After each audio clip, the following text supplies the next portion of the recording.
उन लड़कों ने मुझे बहुत ज्यादा पैसे दिए और एक रात के लिए ले गए। जब पांचों लड़कों ने मेरे जिस्म से अपनी हवस पूरी कर ली तो अचानक उनका छठा दोस्त भी आ गया।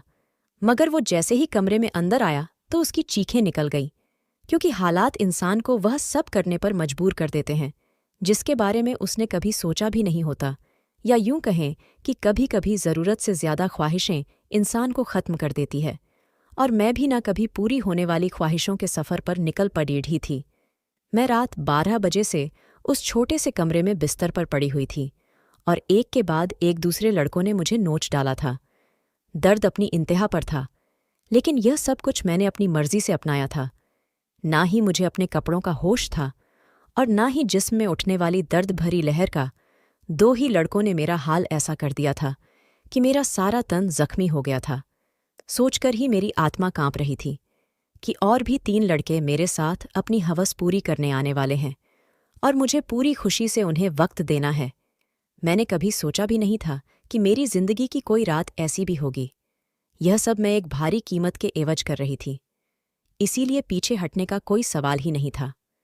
मेरी जिम्मेदारियां और मेरे घर वालों की ख्वाहिशें मुझे उस रास्ते पर ले आई थीं जहां मैंने एक ही रात में 5 लड़कों के साथ रात गुजारने की हामी भर ली थी। आम हालात में तो किसी लड़की के लिए ऐसा सोचना भी मुमकिन नहीं, लेकिन मैं जिस जगह खड़ेढ़ी थी वहां मुझे यह फैसला करने में ज्यादा वक्त नहीं लगा था।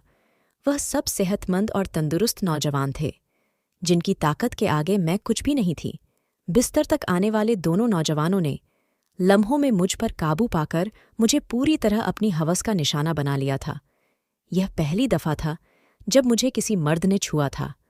दूसरे लड़के के निकलते ही तीसरा लड़का भी कमरे के अंदर चला आया। मैंने एक गहरी सांस बाहर निकाली। मैं थोड़ा वक्त चाहती थी, लेकिन वह कहने लगा कि इतना वक्त नहीं है मेरे पास। बाहर उसके और भी दोस्त इंतजार में बैठे हैं। उसकी बात सुनकर मेरी आंखों से आंसू बह निकले। वह फौरन ही मेरे पास चला आया और मेरे आंसुओं को नज़रअंदाज करता अपनी सिद्धतें मुझ पर बिखेरने लगा। मेरे तन में बर्दाश्त की शक्ति खत्म हो रही थी। मैं बार बार उसे खुद से दूर करने की कोशिश करती, लेकिन वह उतना ही मुझ पर हावी होने लगा। ऐसा लग रहा था जैसे उसे इस खेल में मजा आ रहा हो। मेरे धक्का देने पर वह पहले से भी ज्यादा जोश में मेरे करीब आता, इसलिए अब मैं उसे रोकने की गलती नहीं कर रही थी और खामोशी से खुद पर गुजरने वाली इस कयामत को बर्दाश्त कर रही थी। 1.5 घंटे तक वह अपनी प्यास बुझाता रहा और जाते जाते उसने अपने दांतों के निशान मेरी गर्दन पर छोड़ दिए और कहने लगा कि अगर इसे दोबारा मौका मिला तो वह मेरे साथ दोबारा वक्त जरूर गुजारने आएगा। उसके जाने के बाद मैंने एक निगाह अपने तन पर डाली तो मैं कांप गई। जिस्म का कोई हिस्सा ऐसा नहीं था जहां जख्म मौजूद ना हो। तीसरे नौजवान ने तो हद से ज्यादा मुझ पर जख्म कर मुझे जख्मी कर दिया था। जगह जगह उसके दांतों के निशान पड़ चुके हैं। और फिर बचे उन 2 लड़कों ने भी 1-1 घंटा मुझे इसी तरह अपनी हवस का निशाना बनाए रखा। उन लोगों को मुझ पर जरा भी रहम नहीं आया था, और आता भी क्यों। उन्होंने एक बड़ी रकम के बदले मेरी एक रात खरीदी थी। वह तो अपना अपना हिस्सा वसूल कर रहे थे और यह एक रात मेरी जिंदगी की काली घनी रात बन गई थी। मेरा हाल ऐसा था कि मुझे कुछ होश ही नहीं रहा था। मैं खुद से करवट बदलने के काबिल भी नहीं रही थी। आहिस्ता आहिस्ता तकलीफ से मेरी आंखें बंद होने लगी थीं और तभी ही उन लड़कों ने मुझे बताया कि उनका एक छठा दोस्त भी आ गया है। मुझमें इतनी हिम्मत भी बाकी नहीं बची थी कि मैं उन्हें इनकार कर पाती या इस बात का विरोध कर सकती। जैसे ही छठा लड़का कमरे में दाखिल हुआ और मेरे बिस्तर के करीब आया तो मुझे देखकर उसकी चीखें निकल गईं। उसकी चीखें क्यों निकली, वजह जानकर आपके भी रोंगटे खड़े हो जाएंगे। मेरा नाम मधु है और मेरी उम्र सिर्फ 22 साल थी। मैंने ग्रेजुएशन कर रखी थी, लेकिन आज के दौर में ग्रेजुएशन कुछ भी नहीं होती। लोग बीएड करके भी डिग्रियां हाथों में लिए सड़कों की धूल समेट रहे होते हैं। इस बात का सही तरीके से अंदाज मुझे उस वक्त हुआ जब मैं नौकरी की तलाश के लिए निकली। हर कंपनी के आगे नौजवानों की एक बड़ी सी लाइन लगी होती है जो अपनी बारी के इंतजार में थे।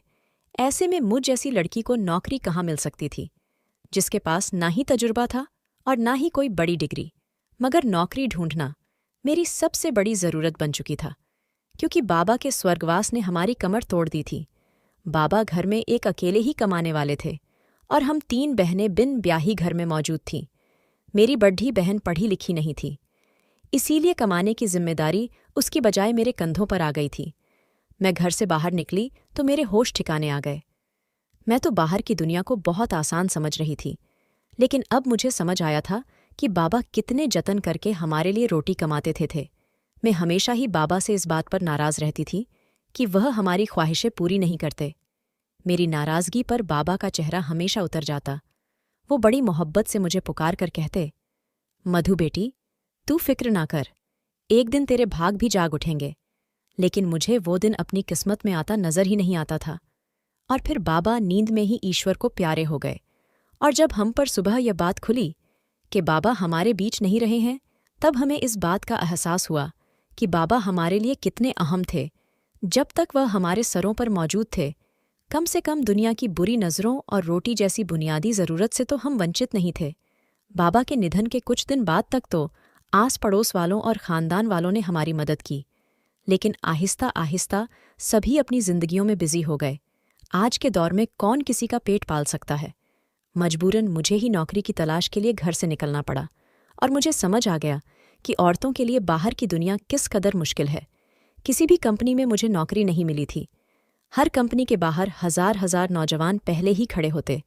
मैंने स्कूलों का रुख किया तो यह देखकर मेरी हालत खराब हो गई कि आधे दिन से भी ज्यादा काम करने के बदले सिर्फ 6,000 मिल रहे थे, जिसमें से घर के बिल में सारे रुपए चल जाते। इसमें भी हर स्कूल वाले मुझसे मेरा तजुर्बा पूछते और मेरा मुंह खाली रह जाता। बहुत तलाश करने के बावजूद भी कोई नौकरी ना मिली तो मेरी एक दोस्त के भाई के जरिए से मुझे एक पिज्जा हाउस में वेटर की नौकरी मिल गई। यह शहर के एक भीड़-भाड़ इलाके में बना हुआ पिज्जा हाउस था, जहां हर वक्त ही मर्दों की बहुत ही ज्यादा भीड़ रहती थी। काले रंग का फिटिंगदार पेट कोट मेरे हवाले कर दिया गया, जिस पर पिज्जा हाउस का नाम लिखा था, और मुझे अगले दिन से ही नौकरी पर बुला लिया गया। उस नौकरी के बड़े अजीब अजीब से काम थे जो मुझे पूरे करने थे। उन्हें एक मॉडर्न सी लड़की वेटर के नाम पर चाहिए थी, जिसके छोटे छोटे से बाल कंधों पर फैले हुए हो और वह बहुत सारा मेकअप करके डाइनिंग हॉल में खड़ी हो। मैं यूनिफॉर्म अपने बैग में डालकर वापस घर लौट आई थी। मैं अभी तक फैसला नहीं कर पाई थी कि मुझे यह नौकरी करनी है या नहीं, क्योंकि यह मेरे लिए एक बहुत ही मुश्किल काम था। बाबा की मौजूदगी में कभी बिना ज़रूरत घर से निकलने की नौबत भी पेश नहीं आई थी, और पिज्जा हाउस में तो इतने सारे मर्दों के बीच इतने तंग कपड़े पहनकर खड़े होना मेरे लिए एक बहुत ही घुटन भरा काम था। मगर भूख इंसान से सब कुछ करवा ही लेती है। मैं वहां से वापस घर आई तो मेरी माँ दरवाजे पर ही परेशान सी खड़ी थी। मुझे देखकर उनकी आंखों में आंसू आने लगे। मैंने माँ से कहा कि वह दरवाजे तक क्यों चली आई, तो माँ रोते हुए कहने लगी कि बेटा, बिजली के मीटर वाले आए थे और उन्होंने हमारी बिजली काट दी है। माँ की बात सुनकर मेरा दिल धक से बैठ गया था। गर्मी जोरों पर थी और ऐसे में बगैर बिजली के गुजारा करना बहुत ही मुश्किल था। लेकिन पिछले 2 महीने से हम बिल नहीं चुका पाए थे और शायद इसीलिए हमारी बिजली काट दी गई थी। माँ के आंसू ने मेरे लिए फैसले को बहुत आसान कर दिया था। मैंने माँ को गले लगाया और उन्हें बताया कि मुझे एक अच्छी जगह नौकरी मिल गई है और कल से मुझे नौकरी पर जाना है। माँ ने मेरे सर पर हाथ रखकर कहा कि अब तुम ही मेरा बाजू हो और तुम्हें ही अपनी दोनों बहनों की शादियां करानी है। माँ ने एक भारी जिम्मेदारी मेरे कंधों पर डाल दी थी और मैं सोच रही थी कि मैं यह जिम्मेदारी कैसे निभाऊंगी, लेकिन मुझे ही यह फर्ज निभाना था। माँ पूछ रही थी कि मुझे नौकरी कहाँ मिली है, लेकिन मैं उन्हें नहीं बताना चाहती थी कि मुझे कहाँ नौकरी मिली है। इसीलिए मैंने माँ से कह दिया कि एक बड़ी सी कंपनी में एक अच्छी नौकरी मिल गई है। मेरी नौकरी का वक्त दोपहर 3 बजे से रात 11 बजे तक था, और यह बात मैंने बड़ी मुश्किल से माँ को बताई थी। मेरी नौकरी का वक्त जानकर वो हैरत से मेरी तरफ देखने लगी कि यह कौन सी कंपनी है जहां दोपहर 3 बजे बुलाया गया है। मैंने झूठ कह दिया कि यह एक मल्टीनेशनल कंपनी है जो 22 घंटे चलती है। इस वक्त हमें पैसों की इतनी ज़रूरत थी कि माँ ने और ज़्यादा सवाल करने की बजाय मुझे तरक्की की ढेर सारी दुआएं दी और अगली दोपहर 2 बजते ही पिज्जा हाउस के लिए रवाना हो गई। मुझे क्या खबर थी कि यहाँ से मेरी किस्मत मुझे कहाँ ले जाने वाली है। मैंने अपना यूनिफॉर्म पिज्जा हाउस में आकर बदली थी। मैनेजर ने मुझे पिज्जा हाउस के दरवाजे के करीब ही खड़ा कर दिया और कहने लगा, आज तुम्हारा पहला दिन है, इसीलिए तुम हर आते जाते को इज्जत से वेलकम करोगी। और गुस्सा होकर कहा कि यह कैसा मुंह उठाकर आ गई हो, जाओ पहले मेकअप करो। मैनेजर की बात सुनकर मैं शर्मिंदा हो गई, क्योंकि मेरे पास मेकअप नहीं था। वहां मौजूद एक दूसरी लड़की ने अपने मेकअप से मुझे गहरी सुर्खी लगाई। वह बड़ी तेजी से मेरे चेहरे पर अपना हाथ चला रही थी, और उसके बाद जब मैंने आईने में खुद को देखा तो हैरान रह गई। मुझे मालूम था कि मैं खूबसूरत हूं और मेरा रंग भी बहुत साफ है, लेकिन थोड़े से मेकअप के बाद मैं पूरी तरह निखर गई थी। मैं खुद को आईने में देख रही थी जब वह लड़की कहने लगी कि यह लोग खूबसूरती देखकर ही तो यहाँ रखते हैं, वरना काम करने को तो बहुत से लोग मिल जाते हैं। मैं जान गई थी कि यह नौकरी मुझे मेरी काबिलियत की वजह से नहीं, बल्कि खूबसूरती की वजह से मिली है। नौकरी का यह पहला दिन मेरे लिए बहुत ही भारी था। मैं 3 बजे से दरवाजे पर खड़ी आने जाने वाले मर्द और औरतों को वेलकम कर रही थी। यहाँ औरतों की तादाद कम ही आती थी, ज्यादातर मर्द ही आ रहे थे। रात गए तक मेरे पैरों में बहुत ज्यादा दर्द हो चुका था, और अभी मुझे वापस बसों के धक्के खाते हुए घर भी पहुंचना था। 12 बजे के करीब मैं घर पहुंची थी। माँ मेरे इंतजार में जाग रही थी। मैंने माँ के साथ बैठकर खाना खाया और फौरन ही बिस्तर पर लेट गई। मुझे बाबा की बहुत याद आ रही थे। बाबा मेरे सबसे ज्यादा नखरे उठाया करते थे, फिर भी मैं हमेशा उनसे किसी न किसी बात पर रूठ जाती थी। पैरों की तकलीफ से तड़पते तड़पते कब मुझे नींद लग गई, पता ही नहीं चला। अगले दिन मैं फिर 2 बजे के करीब घर से निकल गई थी। आज मुझे दरवाजे के पास खड़ा नहीं किया गया था, बल्कि आर्डर लेने का काम दिया गया था। यह काम मुझे थोड़ा सा आसान लगा था, लेकिन कुछ ही देर में अंदाजा हो गया कि यह काम बिल्कुल भी आसान नहीं था।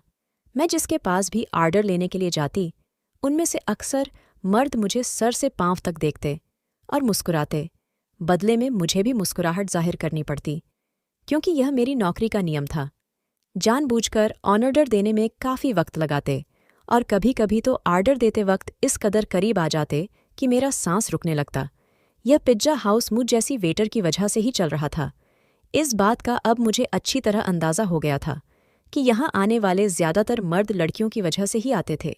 दिन तेजी से गुजर रहे थे, और मुझे यहाँ नौकरी करते करते महीना हो गया था। उस एक हफ्ते में काफ़ी कुछ ऐसा हुआ जो मेरे लिए बहुत ही अजीब था। मर्दों की अजीब अजीब निगाहें, आर्डर देने के बहाने करीब आना, और डबल मीनिंग शब्दों का तबादला। लेकिन उस नौकरी की सबसे अच्छी बात यह थी कि तनख्वाह से हटकर उस 1 महीने में टिप के काफ़ी पैसे जमा हो गए थे। मैंने उन पैसों से बिजली का बिल पे किया था। आहिस्ता आहिस्ता मैं पिज्जा हाउस के माहौल की आदी होती जा रही थी। 5 लड़के रोज ही शाम के वक्त पिज्जा हाउस आते और सबसे कोने वाली टेबल पर बैठ जाते। वह टेबल मेरे ही हिस्से में थी, और रोजाना मैं ही उनके पास आर्डर लेने के लिए जाती थी। वह पांचों ही 24-25 साल के नौजवान थे, जो मुझे गहरी निगाहों से देखा करते थे। आज भी मैं उनके पास आर्डर लेने के लिए गई तो उनमें से एक पूछने लगा, तुम यहाँ बहुत मजबूरी में नौकरी करती हो ना? मैंने हाँ कह दिया। उसने फौरन ही अपना कार्ड निकालकर मेरे आगे रखा और कहने लगा, तुम बहुत ही शरीफ लड़की लगती हो। अगर कभी किसी मदद की जरूरत पड़े तो याद कर लेना। बिना सोचे समझे ही मैंने वह कार्ड उठाकर अपने कोट की जेब में रख लिया, तो वह मुस्कुरा उठा। उसके बाद यह सिलसिला चल पड़ा। रोज ही मैं उनका आर्डर लेने जाती, और उनमें से कोई ना कोई मुझसे कोई सवाल पूछ लेता। रोजाना होने वाली इस मुलाकात की वजह से हम थोड़े फ्रेंडली से हो गए थे। दूसरा महीना भी पलक झपकते ही गुजर गया था, और फिर माँ ने एक दिन मुझे बताया कि तुम्हारी बड़ी बहन के लिए बहुत अच्छा रिश्ता आया है, और वह लोग जल्दी शादी करना चाहते हैं। माँ की बात सुनकर मैं परेशान हो गई, क्योंकि अभी तो मैंने घर का खर्चा ही अपने कांधे पर उठाया था। शादी की जिम्मेदारी का मैं सोच भी नहीं सकती थी। माँ कहने लगी, तू अपनी कंपनी से लोन ले लो।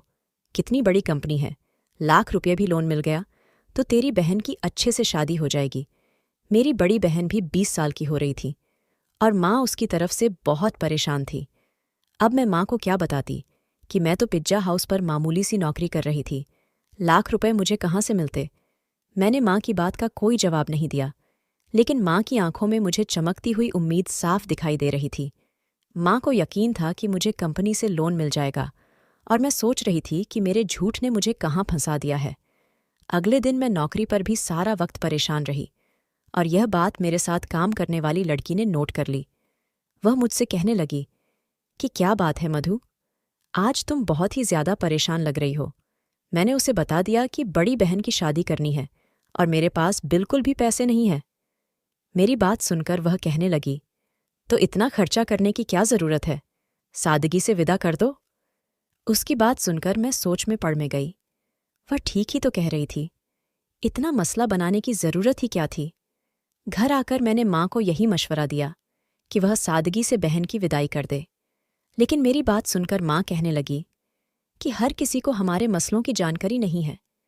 लड़के वालों ने पहले ही दहेज के नाम पर एक लंबी लिस्ट थमा दी है, और अगर मैंने खाली हाथ तेरी बहन को विदा कर दिया तो उसके ससुराल वाले सारी जिंदगी उसे बातें सुनाते रहेंगे। माँ की बात सुनकर मुझे गुस्सा आ गया और मैंने कहा कि ऐसी जगह दीदी की शादी करने की जरूरत ही क्या है। मेरी बात सुनकर माँ नाराज हो गई और कहने लगी, ना जाने कैसे कैसे करके तेरी बहन का एक अच्छी जगह से रिश्ता आया है और तू इसमें भी नुक्स निकाल रही है। अगर आज तेरा बाप जिंदा होता तो मुझे तेरी मिन्नत ना करनी पड़ती। वह खुद ही अपनी बेटी के लिए कैसे भी करके रकम जमा कर लेता। माँ की आंखों में आंसू आ गए थे और उनकी बात ने मेरा दिल भी दुखा दिया था। वह ठीक ही कह रही थी। अगर बाबा जिंदा होते तो वह किसी भी तरह पैसे जमा कर ही लेते। मैंने माँ को गले लगा लिया और उनसे वादा कर लिया कि मैं जल्द ही पैसों का इंतजाम कर लूंगी। मैं खुद भी नहीं जानती थी इतने सारे पैसे मुझे कहाँ से मिलेंगे। बाप का साया वाकई औलाद के लिए बहुत बड़ा आशीर्वाद होता है। वह अपनी जान पर खेलकर भी औलाद को जिंदगी के सारे सुख देता है, और मेरे लिए अपने बाप की जगह लेना बहुत ही मुश्किल था। दिन यूं ही परेशानी में गुजर रहे थे। मैंने पिज्जा हाउस के मैनेजर से पैसों की बात की थी, लेकिन मेरी बात सुनकर जिन नज़रों से उन्होंने मुझे देखा था, मैं खुद ही जमीन में गड़ गई थी। वह लड़के अब भी रोज़ाना पिज्जा हाउस आते थे। मैं उनका आर्डर लेने गई तो उनमें से एक कहने लगा, क्या बात है, आज तो आपका चेहरा बिल्कुल ही उतरा हुआ है। उसकी बात सुनकर ना जाने क्यों मेरी आंखों में आंसू आ गए थे। वह बार बार पूछने लगा कि मैं उसे अपनी परेशानी बताऊं। ना चाहते हुए भी मैंने उसे अपना मसला बता दिया था, क्योंकि मुझे भी किसी ऐसे इंसान की तलाश थी जिसके आगे मैं खुलकर अपना दर्द बयान कर सकूं। मेरी बात सुनकर उनके चेहरे पर मुस्कुराहट आ गई और वह कहने लगे कि इतनी छोटी सी बात के लिए आप इस कदर परेशान हैं। हमने आपको अपना कार्ड इसीलिए दिया था कि कोई भी परेशानी हो तो आप हमें याद कर ले। मैं हैरत से उनके चेहरे देखने लगी। मैं यह सोच भी नहीं सकती थी कि वह 5 अजनबी लड़के मुझे पैसे दे सकते हैं, लेकिन उन पांचों ने फौरन ही मुझे लाख रुपयों की ऑफर कर दी। मैं उनकी तरफ देख रही थी। वह कहने लगे, 8 लाख रुपये देना उनके लिए कोई बड़ी बात नहीं है, लेकिन मुझे भी उनके कुछ काम आना होगा। उनकी बात सुनकर मैं ठिठक गई। उन लड़कों को मुझसे क्या काम हो सकता था, यह बात समझने में मुझे ज्यादा देर नहीं लगी थी। मैंने फौरन ही घबराकर कहा कि मैं एक शरीफ घराने से संबंध रखती हूँ और मैं कोई गलत काम नहीं कर सकती। वह हंसकर कहने लगे कि हमने सिर्फ पेशकश की है, कबूल करना ना या ना करना आपकी मर्जी है, लेकिन आज के दौर में 1 लाख आपको कोई भी नहीं देगा, चाहे वह आपका करीबी रिश्तेदार ही क्यों ना हो। बात तो उनकी भी बिल्कुल ठीक थी, लेकिन मैं अपनी इज्जत गिरवी रखकर लाख रुपया हासिल नहीं करना चाहती थी, इसलिए मैंने उन्हें साफ इनकार कर दिया। मैं हालात से पूरी तरह थक चुकी थी और ऐसे ही थकी हारी जब लौटकर घर आई तो मेरी माँ और बहन मेरे इंतजार में थी। माँ ने बताया कि दीदी के ससुराल वाले 1 महीने बाद ही शादी की बात कर रहे हैं और वह दीदी के साथ साथ छोटी को भी अपने छोटे बेटे के लिए लेना चाहते हैं। इसी तरह एक खर्चे में दोनों शादियां हो जाएंगी। छोटी के रिश्ते का सुनकर जहां मुझे खुशी हुई थी, वही 1 महीने का वक्त सुनकर मेरी जान निकल गई थी। पैसों का कोई इंतजाम ना हो सका था और माँ मुझसे उम्मीद बांधे बैठी थी। मैंने एक नज़र अपनी दीदी के चेहरे पर डाली, जहां बहुत समय बाद खुशी की रौनक नजर आ रही थी। मैं भी दीदी के ससुराल वालों से मिली थी। वह लोग वाकई बहुत अच्छे लोग थे, लेकिन आज के दौर में सादगी और बगैर दहेज के कौन दुल्हन विदा करवाता है। वह भी इसी समाज में रहने वाले थे। मैं अपनी बहनों की खुशी को हमेशा कायम देखना चाहती थी। मैंने माँ से कहा कि आप शादी की तारीख पक्की कर दे, पैसों का इंतजाम हो जाएगा। मेरी बात सुनकर तो घर में खुशी की लहर दौड़ गई थी, मगर वह लोग इस बात से बेखबर थे कि ये खुशी उन्हें मेरी आबरू की बर्बादी के बदले हासिल होने वाली थी। अगले दिन मैंने उन 5 लड़कों से हामी भर ली। वो मुस्कुराकर कहने लगे कि हम जानते थे कि आप जरूर मान जाएंगी। उन 5 ने एक रात के लिए मुझे अपने साथ ले जाने की बात की थी। मैंने माँ को बता दिया कि साल के आखिर की वजह से कंपनी में काम बहुत ज्यादा है और मुझे एक रात कंपनी में ही गुजारना होगी। कंपनी ने मेरा लोन मंजूर कर लिया है, इसीलिए मैं उनकी बात मानने में मजबूर हूं। लोन पास होने की बात सुनकर माँ इस कदर खुश हो गई कि उन्होंने मुझे रात रुकने की इजाज़त भी दे दी और मैं पिज्जा हाउस से छुट्टी होने के बाद उन 5 लड़कों के साथ चली गई। उन 5 ने मुझे अपनी दरिंदगी का निशाना बना डाला और जब छठा लड़का अंदर आया तो मुझे देखकर उसकी चीखें निकल गई, क्योंकि पूरा बिस्तर खून में भीगा पड़ा था और मैं अपनी जिंदगी की शायद आखिरी सांसें ले रही थी। उसने तुरंत ही मुझे अपने बाजुओं में उठाया और गाड़ी में डालकर एक छोटे से अस्पताल में ले आया, जहां शायद उसका कोई जानने वाला ही डॉक्टर था। कई घंटे आईसीयू में रहने के बाद मेरी हालत कुछ बेहतर हुई, लेकिन मेरा जख्मी तन मेरी बर्बादी की गवाही दे रहा था। वह लड़का उन 5 का ही दोस्त था, लेकिन उसके अंदर इंसानियत अभी बाकी थी और उसे मुझ पर रहम आ गया था, वरना शायद मैं उसी बिस्तर पर दम तोड़ जाती। मैंने माँ को फ़ोन करके बता दिया था कि मेरी कंपनी से छुट्टी नहीं हुई है। उस लड़के ने अस्पताल का सारा खर्चा खुद उठाया था और उसके दोस्तों से वो लाख रुपये लेकर मुझे दिए थे। वह 5 बहुत ही अमीर कारोबारी लोगों के बेटे थे, जो चाहते तो बगैर मुझे बर्बाद किए भी मेरी मदद कर सकते थे। मेरे ठीक होने पर मुझे अस्पताल से छुट्टी मिल गई थी और रकम भी मेरे हाथ आ गई थी, लेकिन अब कुछ भी पहले जैसे नहीं रहा था। उस लड़के ने मुझे अपनी फैक्ट्री में नौकरी की ऑफर दी थी और यकीन दिलाया था कि मैं वहां इज्जत से नौकरी कर सकूंगी। आज मेरी दोनों बहनों की शादी हो गई और मैं उस लड़के की फैक्ट्री में नौकरी कर रही थी। एक बात मैं अच्छी तरह जान गई थी कि आज के इस दौर में बगैर किसी मतलब के मदद करने वाले लोगों की गिनती ना होने के बराबर है। हमेशा नौकरी करने वाली लड़कियों को इज्जत की नज़र से देखें, क्योंकि वह बहुत ही मजबूरी की हालत में अपने घरों से निकलती है, चाहे फिर वह तंग कपड़े पहनकर किसी पिज्जा हाउस के दरवाजे पर ही क्यों न खड़ी हो। दोस्तों, वीडियो कैसा लगा कमेंट करके ज़रूर बताना और हाँ, लाइक, चैनल को सब्सक्राइब ज़रूर करना।